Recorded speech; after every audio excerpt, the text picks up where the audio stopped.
سورۃ یونس میں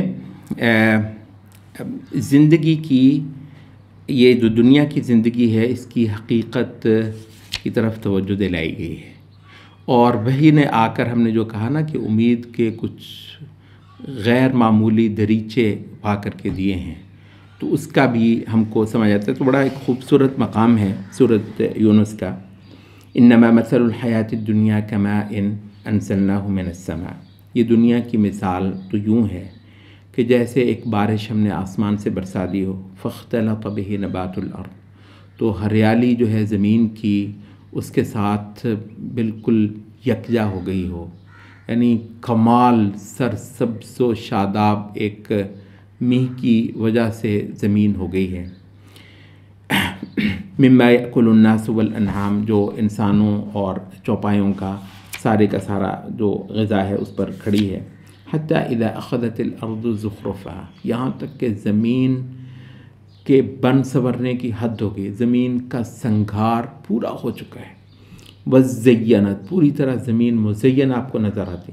وظن اہلها انہم قادرون علیہا، اور اس کے مالکوں کو پورا یقین ہو چلا ہے کہ یہ تو اس کے ہاتھ کی ہے۔ اتاہا امرنا لیلا او نہارا، کہ یک لخت ہمارا کوئی فیصلہ آیا اس کے اوپر رات کے وقت یا دن کے وقت، فجعلناہا حصیدا، ہم نے اس کو بالکل چٹیل رکھ کر کے کاٹ کے رکھ دیا، کأن لم تغن بالامس، جیسے کل یہ ہے ہی نہیں تھی۔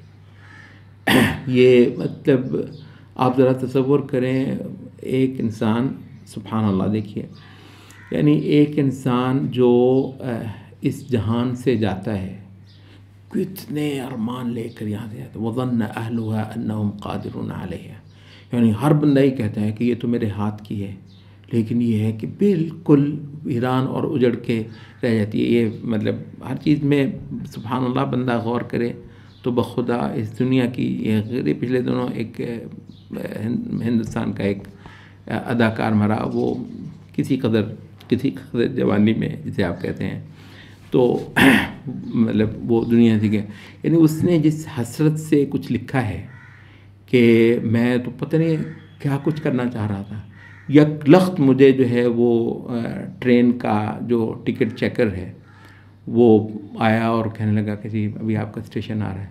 میں نے کہا نہیں، کہنے لگا ہاں۔ سبحان اللہ۔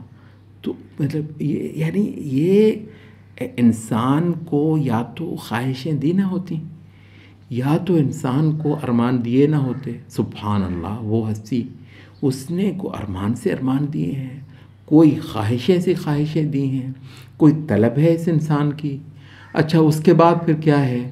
اور اچھا یہاں پر وہ ہے، اور وہ ڈھیروں ارمان یک لخت ختم، اور پردہ گرتا ہے اور معاملہ بالکل اور رخ اختیار کرتا ہے۔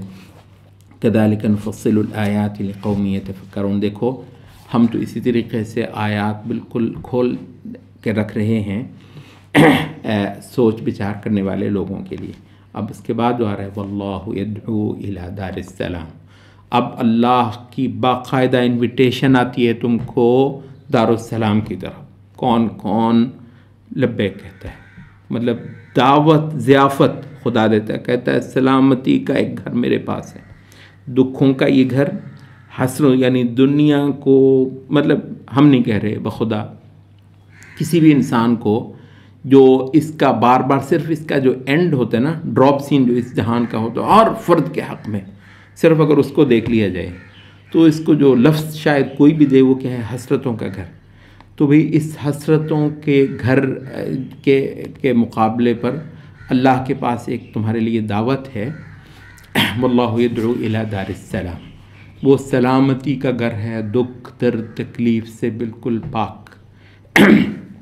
وَيَهْدِي مَن يَشَاءُ إِلَىٰ صِرَاطٍ مُّسْتَقِيمٍ، ہاں اس کی طرف وہ ہدایت دیتا ہے جسے چاہتا ہے صراط مستقیم کے لیے۔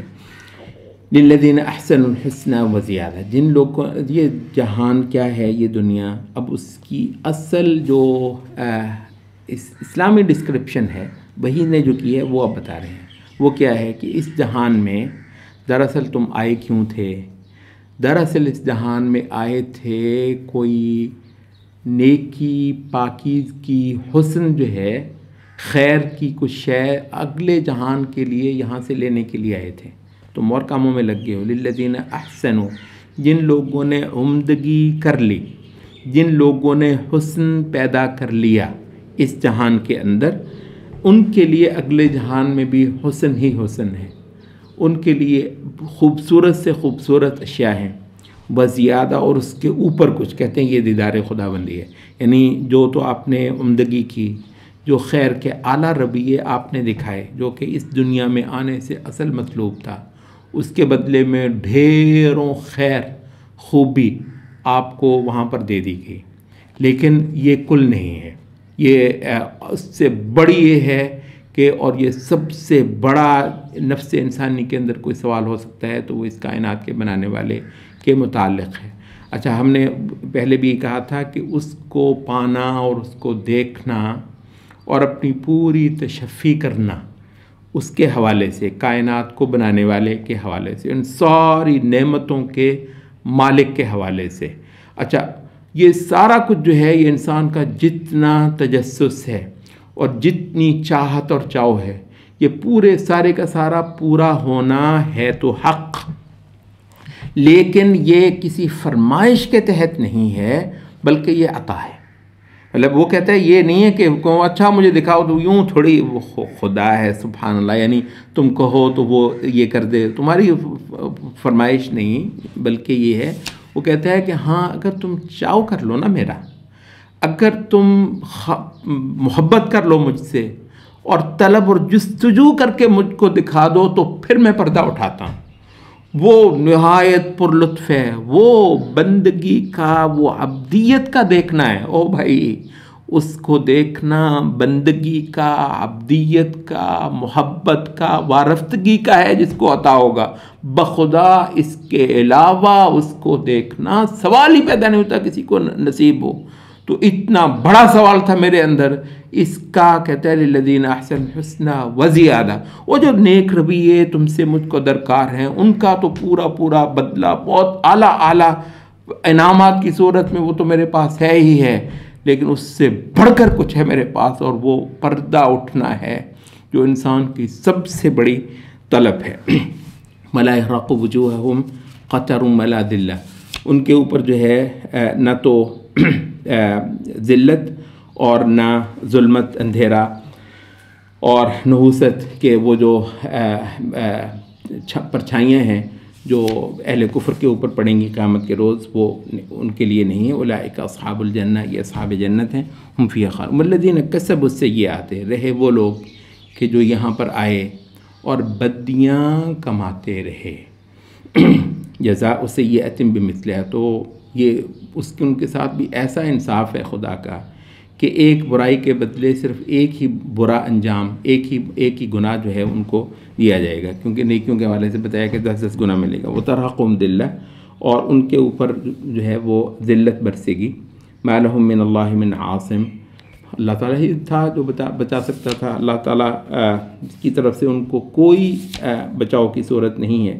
کہ انما اغشیت وجوہہم قطعا من اللیل مظلمہ، یعنی آپ دیکھیے یہ جہان ہے جہاں پر آپ کو ایک بہت اعلیٰ صورت دی گئی ہے اور حسن کا ایک تصور بھی آپ کو دیا گیا ہے۔ انسان کے اندر جو سب سے اپنے حق میں، اپنے لیے جو سب سے زبردست جذبہ ہوگا، میں آپ سے عرض کر دوں، حقیقت یہ ہے کہ وہ کھانا نہیں ہے، پینا نہیں ہے۔ کھانے پینے سے زیادہ اس کو جو چیز پسند ہے وہ یہ ہے کہ وہ خوبصورت ہو، اس مطلب دنیا دیکھتی رہ جائے۔ یعنی انسان کو کے لیے اپنا حسین ہونا ایک بہت بڑا جو ہے اس کی طلب ہے، کھانے پینے اور بہت ساری خواہشات سے بڑھ کر یہ ہے۔ اچھا یہ جو حسن ہی یہاں پر سورۃ یونس میں حسن ہی کی بات کی، الذین احسنوا۔ اچھا، اب جو حسن ہے اس کو اگر تم پانا چاہتے ہو تو اگلا جہان کیونکہ اخلاق پر مبنی جہان ہے، ٹھیک ہے، اگلا جہان جو ہے وہ انسان کا جو اندر کا انسان ہے اس کے حسین ہونے کی آزمائش پر کھڑا جہان ہے، ٹھیک ہے. تو اس وجہ سے حسن کا یہ جو سارا مقابلہ حسن، واللہ آخرت ساری کی ساری جو ہے اس کا یہ ایک تعارف ہے کہ یہ دنیا مقابلہ حسن ہے، جس کا جو ہے وہ ظہور آخرت میں ہونا ہے. اچھا، تو اب حسین ہونا جو ظاہری طور پر بھی ہے وہ بھی سارا متعلق یہ ہو گیا ہے کہ اس نفس کے اندر حسن پیدا کر لو. دیکھیں یہ شرائط جتنی آئی ہیں یہ نفس کے تزکیے کے لیے آئی ہیں. نفس کا تزکیہ، گندگیاں، غلاظتیں، پلیدیاں، برائیاں اور بہت بہت جو ہے نا گندے مادے یہ انسان کے اندر رکھے ہوئے ہیں، اور ظاہر خیر کا بھی بہت کچھ رکھا ہوا. اچھا، اس کو ستھرا کرتے چلے جانا. شرائع کا خلاصہ یہ ہے انسان کو مہذب کرنا، انسان کو ستھرا کرنا، بطور فرد بھی، بطور معاشرہ اور بطور جماعت بھی. اچھا، تو وہ یہ ہے کہ فرما دیا کہ للذین احسنوا الحسنی وزیادہ. تو جنہوں نے حسن پیدا کر لیا یہاں پہ ان کے لیے پھر حسن ہی حسن ہے آگے. اچھا، اور ادھر کیا ہے کہ انما اغشیت وجوہہم قطع من، اچھا جو بدصورتی ہے اس کی بھی کوئی حد ہے.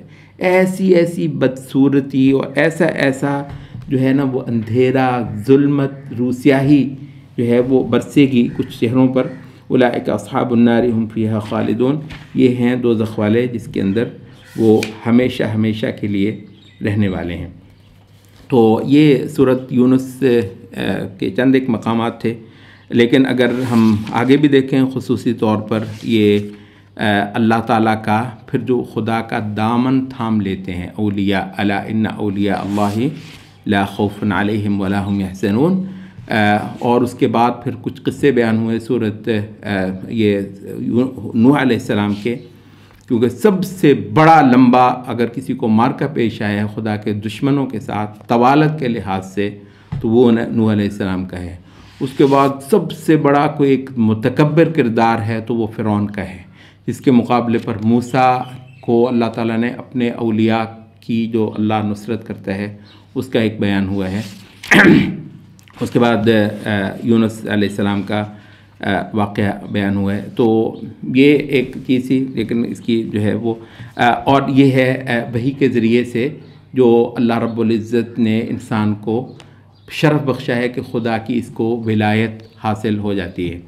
اور دوسرا جو ہم نے کہا تھا کہ وحی کا جو مضمون ہے وہ اس میں مسلسل چلتا ہے. اتنا زبردست بیان سورۃ یونس کے اندر موجود ہے وحی کی اہمیت، عظمت، تقدس، انسان کے لیے اس کی ضرورت کے حوالے سے کہ یہ جو ہے یا ایھا الناس قد جاءتکم موعظۃ من ربکم وشفاء لما فی الصدور وہدی ورحمۃ للمؤمنین قل بفضل اللہ وبرحمتہ فبذلک فلیفرحوا. او بھائی ہم تو خوشیاں کریں گے تو اس بات پر کہ خدا نے جانوروں کی طرح کھانے سے، یہاں جانوروں کی طرح یہاں پڑے رہنے سے اور جانور کی موت مرنے سے ہم کو بچایا اور ہم کو ایمان کی زندگی عطا کی، اس کی معرفت اور اس کی پہچان. اتنے خوش ہیں ہم، اور یہ ہم کو کہاں سے نصیب ہوا؟ تنزیل خداوندی سے. قل بفضل اللہ وبرحمتہ فبذلک فلیفرحوا.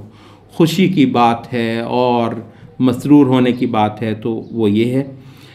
اور قرآن مجید ہی کے حوالے سے وہ ایک چیلنج بھی اسی میں ہے کہ وہ کہتے ہیں کہ جی یہ تو بس اس نے اپنے پاس سے گڑھ لیا ہے. قل فاتوا بسورۃ مثلہ، تو پھر ایسے کرو کہ خدا کا تعارف کروانے الہامی ہے نا، تو الہامی کتاب تم بھی کو لا دو. الہامی کتاب بیٹھے ایک بندے نے گھڑ لی ہے، بندوں کے گھڑنے کی ہو تو جس میں خدا بول رہا ہو استغفر اللہ اور یہ جھوٹ ہو، تو ایسا کوئی بیان خدا کا تم بنا کر دکھا دو. خدا کا بولنا، اپنی مخلوق سے ہم کلام ہونا، اور اس کے اندر جو ہے وہ پڑھنے والوں کو مطلب اس کے اندر سجدے اور عبادت کا اتھاہ مادہ جو ہے وہ پیدا کرتا چلا جائے. قرآن وہ اس کو سنتے ہیں اور لوگ جو ہے وہ رو کر گریا کر کے ایسے نایاب آنسو جو ہیں وہ نکلتے ہیں خدا شناسی کے اور خدا کو پہچاننے کا. جیسے کہتے ہیں نا بچہ بھیڑ میں کھویا ہو تو یکدم اس کو ماں ملے، تو اس کی آنکھوں میں جو آنسو آتے ہوں گے اس سے زیادہ زبردست آنسو اس قرآن کو پڑھتے ہوئے خدا کا جو پتہ ملتا ہے. تو یعنی یہ قرآن ہے، اس کو پڑھنے والوں کو ایسا خدا کا پتہ ملا ہے اور ایسی خدا کی معرفت اور پہچان ملی ہے. اور کوئی ایک دو بندے ہوں تو تب ہے، مطلب ہزاروں کے ہزاروں اور صدیوں کا ایک عمل ہے. تو بھائی خدا انسانوں سے کلام فرمائے، الہام کی کوئی ایسی تم بھی بنا کر دکھا دو اگر یہ ایسی بات ہے. اور یہ تم کو ایک چیلنج ہے جو کہ قرآن مجید نے دیا. تو قرآن مجید کے حوالے سے اس صورت میں جا بجا جو ہے یہ سارا ہے. تو اصل کیا ہے؟ اصل یہ ہے کہ انسان کی زندگی کا وہ کوئی چھوٹا خلا نہیں ہے جس کو آسمان سے کھلنے والے اس پردے نے پورا کیا، آسمان سے نے یہ جو انکشاف کیا، یہ جو کشف ہوا ہے، یہ جو الہام ہوا ہے، یہ جو رسالت آئی ہے، وہ یہ جو انسان کے اندر سے اٹھنے والے بے شمار سوالوں کے جو جوابات آئے ہیں. تو یہ الہام، یہ رسالت، یہ وحی، یہ انذار، یہ کشف جو ہے اس سے بڑی کوئی چیز نہیں تھی جو کہ انسان کے لیے خدا کی طرف سے آئی ہو. تو یہ آخر میں جو ہے سورۃ یونس کے بالکل اختتام پر توحید کو خالص کرنا. تو بھی اگر یہ کتاب حق ہے، اگر اس کتاب نے ایک بہت بڑا خلا تھا جو میری زندگی میں پورا کیا ہے، تو پھر کیا کرنا ہے مجھ کو؟ وہ کہتے ہیں کہ توحید کو خالص کرنا ہے. قل یا ایھا الناس ان کنتم فی شک من دینی فلا اعبد الذین تعبدون من دون اللہ ولکن اعبد اللہ الذی یتوفاکم. اس کے سامنے ان قریب پیش ہونا ہے، کچھ اس کے پاس کام نہیں دینا سوائے ایک چیز کے کہ کسی نے اس کی جستجو، عبادت، طلب، پرستش کر لی ہو. پرستش ایسی چیز جو ہے وہ کل خلاصہ ہے اس قرآن کا. تو اس توحید کو، عبادت کو، بندگی کو، پرستش کو خالص کرنا اللہ کے لیے، اس پر جو ہے وہ سورۃ یونس اختتام پذیر ہوتی ہے. سبحانک اللہم و بحمدک اشہد ان لا الہ